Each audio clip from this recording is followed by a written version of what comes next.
everyone, my name is Brittany Iwaski and I'm the Residence Life Coordinator on campus here at the University of Washington, Tacoma, and oversee Court 17. What do you do as a role of a housing resident director? Awesome. So one of my main functions is really building a community on campus for the residential student population. And I also really work to connect the curricular environment with the co-curricular live-learn experience that students have on campus here. So I get to supervise the hall staff, I advise our RHA group, I get to work with fabulous students in within their home setting, working on programs. I do a lot of things when it comes to assigning residential student spaces, and overall just kind of overseeing the residential life program. What got you into the field that you are currently in? So I had a really awesome experience in undergrad back at Western Illinois University as an RA. I served 3 years in that role, and I really found that it was my passion and where I loved spending my time. So I was going to school for elementary education at the time, but I kind of made that switch when it was time to select going into a professional field or going to graduate school. Was this the career choice that you always wanted? It was not. So when I was growing up, I wanted to be a teacher. And so I guess in some ways it's really similar. I've always had a really strong passion for student development and working with students. So in that regard, yes, it's the same, but kind of the age level and the co-curricular function that I'm working with is different than I ever expected. I think higher education and student affairs is one of those things that you don't necessarily know about until you've been exposed to it. And as a first-generation college student, that wasn't something that I really had on my radar. Growing up, I think I knew, of course, that professors and things like that worked on university campuses, but didn't necessarily think of the co-curricular elements that went along. What obstacles did you overcome at that time? Was it emotionally hard, mentally hard, or physically hard? Or maybe all?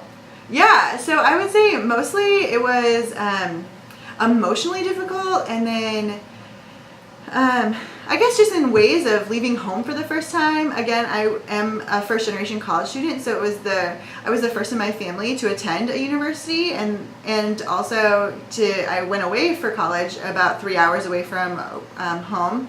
So that transition was difficult at first, and I would say that it was mentally challenging as well, just learning how to kind of navigate the system and the university structures as an incoming and new student. Did you have any trepidations about your future while in college or graduating college? Yeah, I would say I was definitely just really concerned with letting my family down. So it really mattered to me that they understood how much I appreciated their support and how much it really meant to me as a student. And I wanted to make sure that I was able to graduate, that I was involved on campus, and that I really made the most of my time with that experience. And so I could make them proud as well as making myself proud. And I would say additional trepidations were really about securing employment after college, and even kind of getting over that hurdle of that sophomore to junior year for me, which was really a time of determining what direction I wanted to take throughout my college career, which ended up deviating a bit from the elementary education path I went in with originally, and then kind of switched gears into the higher education and student affairs environment. So just navigating those uncharted waters certainly gave me trepidation when I was going through the experience. When you were my age, what goals did you have and what were you doing?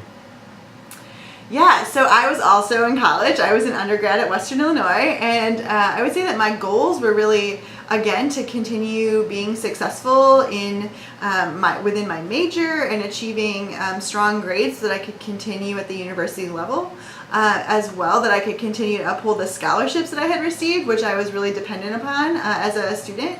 And then to do really well, my goals were to do well as an RA and to keep that as an option from a career standpoint, and to get into graduate school. I started focusing probably about my junior year, which I guess is next year for you, but my junior year on getting into graduate school, researching it, seeing what it might take to make that dream a reality, and then ultimately going for it. And I would say that ultimately my dream and goal is the same as it is now. It's really just to feel fulfilled in the work that I'm doing and in the life that I'm leading and to ultimately be happy. While in college, were you scared by the choices that you made or had to make? Yeah, I would say that there were various points where I was scared, and I would say financial struggles were kind of the place I would say was most scary, just kind of making sure that I would be able to make ends meet with the scholarships I was getting, with the jobs I had on campus, with some of the money that I had saved up, any familial support I could get, and just making sure that I was maximizing my time so that it was really worth the investment that I and my family were making in my future and in that experience. So yeah, certainly would say scared. And then I was a little bit scared too, probably a lot of bit scared, about entering the job market after I graduated and what that would look like even postgraduate school, and kind of some of the factors that went into securing employment. Were you ever afraid to fail in college? Yes, definitely. And I also would say, again, kind of being a first generation college student, I had a bit of that imposter syndrome, like feeling like I wasn't good enough and I didn't necessarily fit in or belong there. Was I smart enough? Any of those kind of things that I think a lot of students are faced with. And yeah, that really made it so it was a driving force for me, but also something that made me a little bit nervous when I was making decisions, like would it be the best outcome for me, and did I know how I would get back up if it didn't go well. Right. And lastly, my question is, what advice do you have for my generation? I would say really to just go in pursuit of what makes you happy and what makes you feel fulfilled, and whatever that means for you. Have a mentor, have friends, and I would even call like a board of directors, people that you can really turn to, rely on, check in with, brainstorm with, all of those things, so that you can be your best, most authentic self, and you can kind of vet out for yourself what that means. I think that's really important, and I ultimately really, I wish that for everybody, but definitely for you, Gurtej, too. I really just want you to be happy in whatever your endeavors are, so that you feel really fulfilled. Well, thank you. Thank you very much, Brittany. I want to ask you, and have a good day.